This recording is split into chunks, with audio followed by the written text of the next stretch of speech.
একেবারে শুরুতে আমরা একজন মানুষকে দেখতে পাই, আর সে একটা বিশাল বড় বরফে ঢাকা উপত্যকায় একা রয়েছে। সে একটা সিল মাছের পেট কেটে সেটার ভেতরে তার পান ঢুকিয়ে রাখে। এরপরে সেই সিলের চামড়া তুলে সেটাকে তার পায়ের ক্ষততে বেঁধে নেয়, যাতে করে সে তার সামনের জার্নি কন্টিনিউ করতে পারে। কারণ ক্লেমন নামের এই সোলজারকে এই বরফে ঢাকা উপত্যকার কয়েক হাজার কিলোমিটার পায়ে হেঁটে পার করতে হবে, তাও আবার একা একা। এখন সিন কাট হয় আর আমাদের পাস্টে নিয়ে আসা হয়। এখান থেকে আমরা ক্লেমনের কাহিনী জানতে পারবো। এটা 1945 সাল। ক্লেমন একজন জার্মান সোলজার, আর এখন এরা জানতে পারে ক্লেমন সহ আরো কিছু সৈনিকদের রাশিয়ান সোলজার ধরে ফেলেছে। এখন এদেরকে রাশিয়ানরা কয়েদি বানিয়ে রাখবে। এখানে সবগুলো জার্মান সোলজারদের 25 বছরের সাজা হয়, আর এই শাস্তির জন্য তাদের 10,000 কিলোমিটার দূরে একটা বরফে ঢাকা জায়গায় রেখে আসা হয়। আসলে এটা একটা জেল, আর এটা এমন একটা জেলখানা যেখানে না আছে কোনো দরজা বা না আছে কোনো দেয়াল, কিন্তু তারপরেও এখান থেকে কেউ পালাতে পারে না, কারণ কোনো খাবার বা পানি ছাড়া 10,000 কিলোমিটার পথ পাড়ি দেওয়া কারো পক্ষেই সম্ভব নয়। এখানে থাকা প্রত্যেকটা কয়েদি এই ব্যাপারে জানে। যদি এরা এই জেল থেকে পালানোর চেষ্টা করে তাহলে তারা এমনিতেই শেষ হয়ে যাবে। তাই তারা এখন এই জেলের ভেতরে থেকে কাজ করাটাকে সেফ মনে করে। আর এই জেলের ভেতরেই আসলে ক্লেমনদের নিয়ে আসা হচ্ছে। ক্লেমনদের সাথে আরো অনেক সোলজার আছে। 8,000 কিলোমিটার পর্যন্ত এদের ট্রেনে করে নিয়ে আসা হয়, আর এরপরে রেলওয়ে লাইন শেষ হয়ে যায়। এরপর এদেরকে জেল পর্যন্ত অর্থাৎ 2,000 কিলোমিটার পায়ে হেঁটে যেতে হবে। আর এই সময়ের মাঝে তাদেরকে সামান্য কিছু খাবার খেতে দেওয়া হয়। শুধু তাই না, এই এলাকায় প্রচন্ড শীত, তাই এই জার্নিতে কোনো মানুষ ক্ষুধায়, আবার কেউ কেউ ঠান্ডায় শেষ হয়ে যাচ্ছে। কিন্তু বাকি সোলজারদের কাছে আর কোনো রাস্তা নেই, তাদেরকে বাধ্য হয়ে হেঁটে যেতে হচ্ছে। অলমোস্ট 1.5 বছর ধরে হাঁটতে হাঁটতে তারা সেই জেলে চলে আসে। এখানে মাইনের ভেতরে অনেকগুলো জার্মান সোলজার অলরেডি কাজ করছে। এখন ক্লেমন ও বাকি সোলজারদের সেই মাইনের ভেতরে কাজ করার জন্য লাগিয়ে দেওয়া হয়। অনেক বছরের কঠোর পরিশ্রম এবং রাশিয়ান সোলজারদের অত্যাচারের পরে এখন এই লোকগুলো এখান থেকে পালাতেও চায় না। কিন্তু এখানে কাজ করতে থাকা ক্লেমনের দৃঢ় বিশ্বাস ছিল সে একদিন না একদিন এখান থেকে ঠিকই পালিয়ে যাবে। তার এখান থেকে পালিয়ে যাওয়ার অনুপ্রেরণা হলো তার ওয়াইফ এবং তার মেয়ে। একদিন ক্লেমন সুযোগ পেয়ে একটা কয়লা নিয়ে যাওয়ার ট্রাকের ভেতরে লুকিয়ে পড়ে। সে এটার ভেতরে উঠে অনেক খুশি হয়, কারণ তার কাছে মনে হচ্ছিল সে এখন বেঁচে গেছে। সে চিন্তা করে সে খুব দ্রুত তার শহরে ফিরে যাবে। কিন্তু তার দুর্ভাগ্য, সেই ট্রাকটা হঠাৎ করে থেমে যায়, আর সামনে একজন রাশিয়ান সোলজার দাঁড়িয়ে আছে। এখন সে তাকে ধরে ফেলে। শাস্তি স্বরূপ ক্লেমনকে একটা ওপেন এয়ার সেলের ভেতরে বন্দি করে রাখা হয়। এখানে প্রচন্ড ঠান্ডা, আর রাতে হওয়া বৃষ্টির কারণে ক্লেমনের শরীর অনেক খারাপ হয়ে গেছে। কিন্তু যখন সকাল হয় তখন ওয়ার্ডেন এখানে আসে আর তাকে সেই জেলের ভেতর থেকে বের করে আনে। কিন্তু তার উপরে কোনো অত্যাচার করে না, শুধু তাকে বলে তোমার সাথীরা তোমার জন্য অপেক্ষা করছে। স্বস্তির নিঃশ্বাস ফেলে ক্লেমন যখন মাইনের ভেতরে আসে তখন সে ওয়ার্ডেনের প্রত্যেকটা কথার অর্থ বুঝতে পারে। এখানে থাকা জেলের প্রত্যেকজন কয়েদি তাকে মারার জন্য অস্ত্র নিয়ে দাঁড়িয়ে আছে, কারণ সে পালিয়ে যাওয়ার কারণে ওয়ার্ডেন তাদের খাবার বন্ধ করে দিয়েছে। তাই প্রচন্ড রাগে এবং ফ্রাস্ট্রেশনে এরা ক্লেমনকে মারতে থাকে। বেচারা ক্লেমন কোনো মতে এদের মার সহ্য করে, কিন্তু এর ফলে সে অনেক ইনজিউরড হয়ে যায়। এখন তাকে একজনের কাছে নিয়ে আসা হয়, আর সে ক্লেমনের চিকিৎসা করে। যখন ক্লেমনের জ্ঞান ফিরে আসে তখন সে ডাক্তারকে রিকোয়েস্ট করে, প্লিজ তুমি আমার ওয়াইফের কাছে একটা চিঠি লিখে দাও। তখন ডক্টর ক্লেমনকে জানায় এখান থেকে কোনো লেটার বাইরে যায় না। ডক্টর ক্লেমনকে জানায় এই জেলের চারিদিকে কয়লার খনি আছে, আর এর ভেতর থেকে সব সময় কার্বন বের হয়, আর এটা আমাদের শরীরের জন্য অনেক ক্ষতিকর। এই কার্বন আস্তে আস্তে এখানে থাকা প্রত্যেকটা মানুষকে শেষ করে দিবে। এখন ডক্টর ক্লেমনকে তার নিজের গল্প বলে। সে বলে, আমিও একজন জার্মান সোলজার, আমিও এখানে একজন কয়েদি হয়ে এসেছিলাম। আমি এখান থেকে পালানোর চেষ্টা করেছি, কিন্তু পালাতে পারিনি। এরপরে আমি আমার লাইফ অ্যাকসেপ্ট করে নিয়েছি। আমি এখান থেকে আবারও পালানোর চিন্তা করেছিলাম, কিন্তু যখন আমি জানতে পারি আমার ক্যান্সার হয়েছে তখন থেকে এখান থেকে পালানোর সব চিন্তা বাদ দিয়ে দিয়েছি। কিন্তু ক্লেমনের এখান থেকে পালানোর দৃঢ়তা দেখে সে ক্লেমনকে সাহায্য করতে রাজি হয়। এখন ডক্টর ক্লেমনকে একটা ওভারকোট, কিছু খাবার এবং জিনিসপত্র, একটা বন্দুক এবং কিছু ওষুধ দেয়। দরকার পড়লে ওষুধগুলো তার কাজে আসবে। এখন ডক্টর তাকে একটা কম্পাস দেয়, আর এখান থেকে কিভাবে যেতে হবে সেটার রাস্তাও বলে দেয়। ডক্টরের দেখানো রাস্তা অনুযায়ী ক্লেমন রাতের অন্ধকারে চুপি চুপি এই জেল থেকে পালিয়ে যায়। ক্লেমন এটা জানে যদি তাকে তার বাড়িতে ফিরে যেতে হয় তাহলে তাকে 14,000 কিলোমিটার পার হয়ে যেতে হবে। এখন সে কন্টিনিউয়াসলি হাঁটতে থাকে। যখন ওয়ার্ডেন জানতে পারে ক্লেমন পালিয়ে গেছে তখন সে এটার ব্যাপারে জিজ্ঞেস করার জন্য ডক্টরের কাছে আসে, কিন্তু সে দেখে ডক্টর নিজেকে শেষ করে দিয়েছে। ওয়ার্ডেন সেখানে থাকা বাকি কয়েদিদের কাছে জিজ্ঞাসাবাদ করার জন্য যায়, কিন্তু কেউই এ ব্যাপারে কিছুই জানে না। এভাবে দেখতে দেখতে 5 দিন কেটে যায়। ওয়ার্ডেনের টিম আশেপাশের 100 কিলোমিটারের সম্পূর্ণ এরিয়া খুঁজে বেড়ায়, কিন্তু তারা ক্লেমনকে আশেপাশে কোথাও খুঁজে পায় না। 100 কিলোমিটারের বেশি একজন মানুষ কখনোই হেঁটে যেতে পারবে না। তাই সার্চ টিম ওয়ার্ডেনকে বলে, আমাদের কাছে মনে হচ্ছে হয়তো ক্লেমন এখন আর আমাদের মাঝে নেই। কিন্তু ওয়ার্ডেন জানে ক্লেমন অনেক স্ট্রং, সে এত সহজে শেষ হয়ে যাবে না বা হার স্বীকার করবে না। এদিকে আমরা ক্লেমনকে দেখি, আর সে এই বরফে ঢাকা উপত্যকায় 15 দিন ধরে হাঁটছে, আর তার কাছে এখন যে খাবার ছিল সেগুলো শেষ হয়ে গেছে। সে যেদিকেই তাকায় চারিদিকে শুধু বরফ আর বরফ। সে জেল থেকে বের হওয়ার পরে অনেক দূরে চলে এসেছে, কিন্তু এত ঠান্ডায় সার্ভাইভ করা তার জন্য অনেক কঠিন।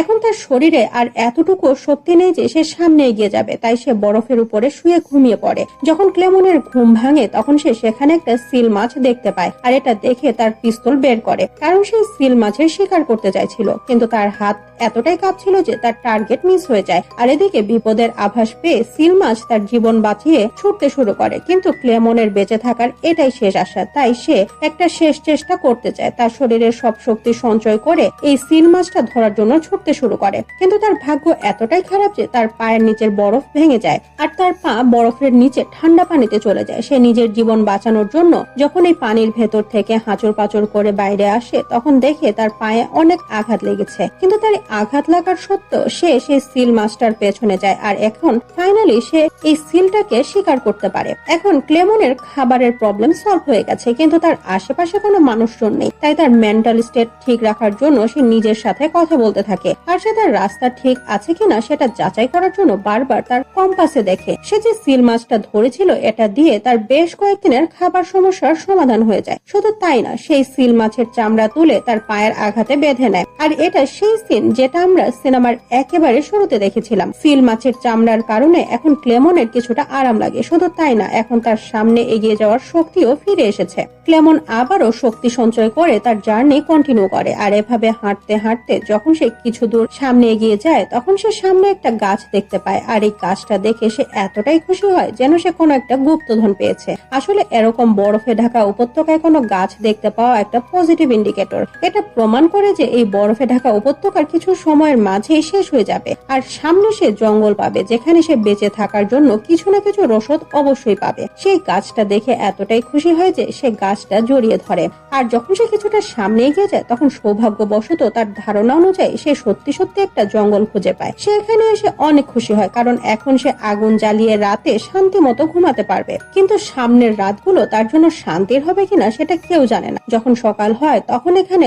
অনেক জোরে বরফের ঝড় শুরু হয়, আর এর ফলে একটা গাছের ডাল ভেঙে তার উপরে পড়ে, আর এই অ্যাক্সিডেন্টের ফলে ক্লেমনের জ্ঞান হারিয়ে যায়। কিন্তু তার ভাগ্য অনেক ভালো, কারণ সন্ধ্যায় কিছু শিকারী এদিক দিয়ে হেঁটে যায়, আর এরা ক্লেমনকে দেখে ফেলে এবং তাকে রেস্কিউ করে। এখন সিন কাট হয়, আর আমরা দেখি পালিয়ে আসার পর 2 বছর সময় পার হয়ে গেছে। আবহাওয়া এখন বদলে গেছে, কিন্তু ক্লেমনের জার্নি এখনো শেষ হয়নি।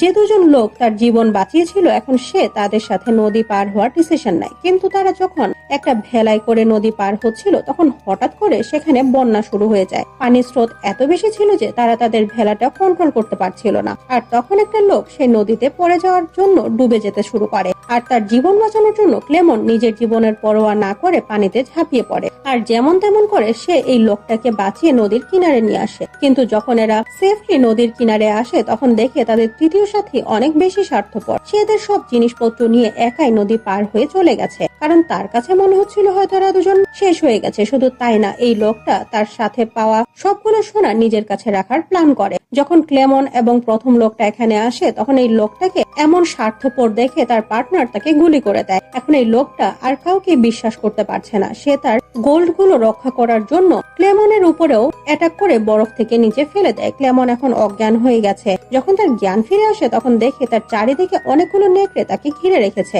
এখন সেই নেকড়েগুলোর হাত থেকে বাঁচার জন্য দ্রুত একটা গাছ পেয়ে উপরে উঠে যায়, কিন্তু তার প্রচেষ্টা সফল হয় না, কারণ একটা নেকড়ে তার পায়ে কামড়ে ধরেছে। কিন্তু এই নেকড়েটা তাকে টেনে নিচে নামিয়ে শেষ করে দেওয়ার আগে এখানে সেখানের স্থানীয় একজন লোক এসে গুলি চালিয়ে এই নেকড়েগুলোকে তাড়িয়ে দেয়, আর সৌভাগ্যবশত এই লোকটা একজন ফেরেশতার মতো এসে ক্লেমনকে আবারও রক্ষা করে। এখন এই লোকটা ক্লেমনকে তার গ্রামে নিয়ে আসে, যেখানে গ্রামবাসীরা তার দেখাশোনা করে এবং তার চিকিৎসাও করে। এখন ক্লেমনের কিছুটা ভালো লাগে, আর দেখতে দেখতে কিছুদিনের মাঝে সে আবারও আগের মতো সুস্থ হয়ে যায়। কিন্তু ক্লেমনের বিপদ যেন শেষ হওয়ার কোনো নামই নিচ্ছে না। একদিন সে জানতে পারে ওয়ার্ডেন তার ওয়ান্টেড পোস্টার সারা পৃথিবীতে স্প্রেড করে দিয়েছে, আর এখন যে কোনো সময় যে কেউ তাকে ধরতে পারে, তাই এখানে থাকা তার জন্য নিরাপদ নয়। এখন সে আবারও তার যাত্রা শুরু করে, আর এখান থেকে যাওয়ার আগে গ্রামবাসীরা তাকে কিছুটা খাবার, কাপড় এবং একটা কুকুর গিফট করে। ক্লেমন এগুলো নিয়ে আবারও তার যাত্রা শুরু করে, আর এভাবে 1 বছর কেটে যায়, আর এখন সে এই বরফে ঢাকা উপত্যকা থেকে বের হয়ে আসতে পেরেছে।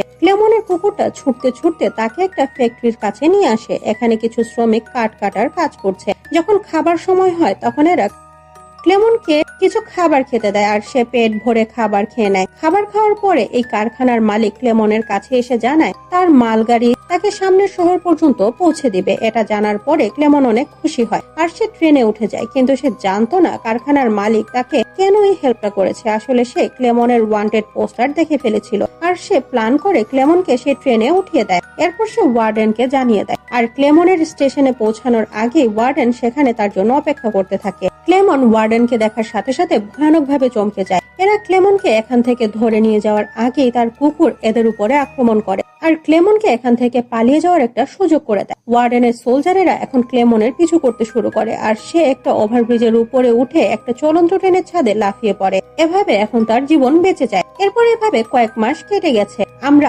আবারও ক্লেমনকে দেখি, যার অবস্থা অনেক খারাপ হয়ে গেছে। সে সেন্ট্রাল এশিয়া নামের একটা শহরে এসেছে। তার অনেক ক্ষুধা লেগেছে, একটা মার্কেটের মধ্যে আছে, কিন্তু তারপরেও খাবার কিনে খাওয়ার মতো তার কাছে কোনো টাকা নেই। আর তখন একটা বাচ্চা ছুটে এসে ক্লেমনের পকেটে একটা ব্রেডের টুকরো রেখে পালিয়ে যায়। আসলে দুজন মহিলা ক্লেমনের অবস্থা দেখে বুঝতে পারে তার অনেক ক্ষুধা লেগেছে, আর এরাই এই বাচ্চাটাকে সেই ব্রেডের টুকরাটা দিয়ে ক্লেমনের পকেটে রাখতে বলে।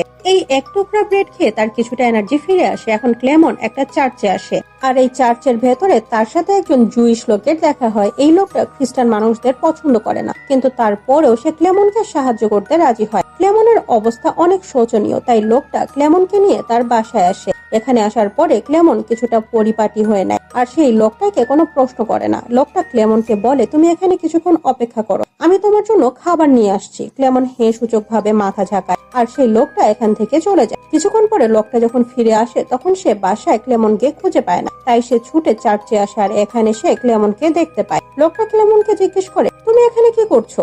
উত্তরে ক্লেমন বলে, আমি আর কাউকে বিশ্বাস করতে পারছি না। আমি জানি তুমিও আমার ওয়ান্টেড পোস্টার দেখেছো, আর তুমিও আমাকে ওয়ার্ডেনের হাতে তুলে দিতে চাইছো। এটা শুনে সেই জুইস লোকটা কোনো কথা বলে না। সে শুধু ক্লেমনকে একটা পাসপোর্ট ধরিয়ে দেয়, আর এটার ভেতরে মোটামুটি তার মতোই দেখতে একটা লোকের ছবি আটকানো আছে। এটা দেখে ক্লেমন অবাক হয়ে যায়, কারণ সে বুঝতে পারছে না এই লোকটা কেন তাকে সাহায্য করছে।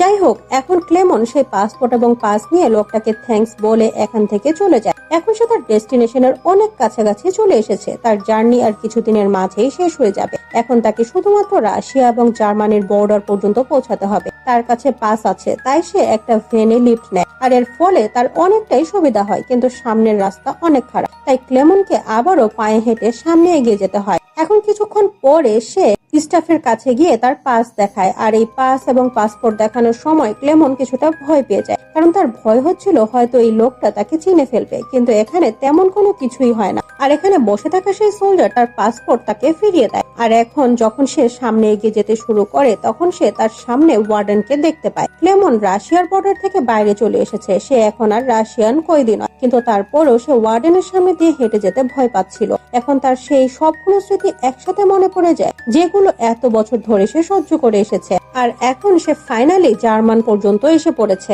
সে সাহস সঞ্চয় করে ওয়ার্ডেনের সামনে দিয়ে হেঁটে যায়। তখন ওয়ার্ডেন তাকে বলে, এই লড়াই কোনো দেশের লড়াই নয়, বরং দুজন সোলজারের মাঝের লড়াই। একজন তুমি, একজন আমি, আর তুমি এই লড়াইটা জিতে যাও। এখন থেকে তুমি একেবারে মুক্ত। আর এটা শোনার সাথে সাথে ক্লেমনের মন থেকে সব ভয় একেবারে দূর হয়ে যায়। ফাইনালি সে তার দেশ অর্থাৎ জার্মানিতে ফিরে আসে। পরের সিনে আমরা ক্লেমনের ওয়াইফ এবং মেয়েকে একটা চার্চে বসে থাকতে দেখি, আর এদের সাথে দেখা করার জন্য ক্লেমন চার্চে আসে। যদিও ক্লেমন তার মেয়েকে ডাকেনি, কিন্তু তারপরও এই মেয়েটা পেছনে ফিরে তাকায়, কারণ সে আশা করেছিল তার বাবা এখন ফিরে আসবে। আর তার এই আশা এখন পূরণ হয়ে যায়, কারণ সত্যি সত্যি তার বাবা অর্থাৎ ক্লেমন এখন ফিরে এসেছে। আর সে ছুটে গিয়ে তার বাবাকে জড়িয়ে ধরে। ক্লেমনের ওয়াইফ ক্লেমনকে দেখে অনেক খুশি হয়, আর ক্লেমন এদের এতটাই ভালোবাসে যে 7.5 বছর পরে এক ভয়ানক জার্নি করার পরেও সে এদের কাছে ফিরে এসেছে। ক্লেমনের ওয়াইফ ক্লেমনকে দেখে অনেক খুশি হয়, আর ক্লেমন এদের এতটাই ভালোবাসে যে 7.5 বছরের এক ভয়ানক জার্নি পার করে সে এদের কাছে দেশে ফিরে এসেছে। সে তার ওয়াইফ এবং মেয়ের সাথে তার সামনে সারাটা জীবন হাসি খুশি ভাবে কাটাতে চায়। আর এটা দেখিয়েই ক্লেমনের এই সত্যি কাহিনীটা এখানেই শেষ হয়ে যায়।